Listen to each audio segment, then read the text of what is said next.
最重要，常副總也就是差在了出身上。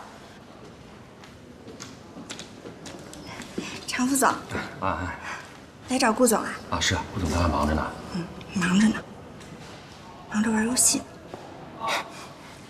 唉，你说如果他不是顾家继承人的话，以他现在的工作态度，恐怕早就走人了。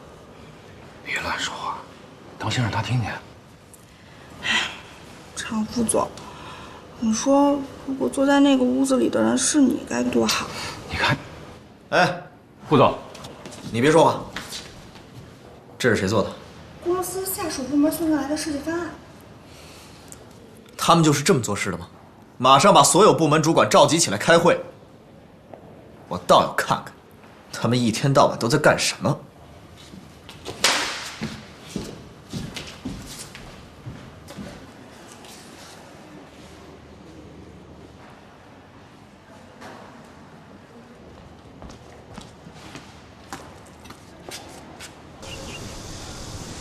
就是那个，是不是啊？哎，琉璃，是我呀。先走，走。那行，辛苦了啊。琉璃，真的是你啊？你怎么在这儿啊？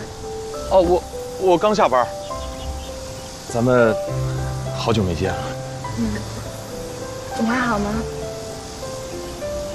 还行。你呢？哦，我也挺好的。那没事儿，我先走了。哎，琉璃，咱们要不找个地方坐坐吧？王经理，你是集团珠宝部的负责人，你看看你们送上来的设计图，这样的设计能出去卖吗？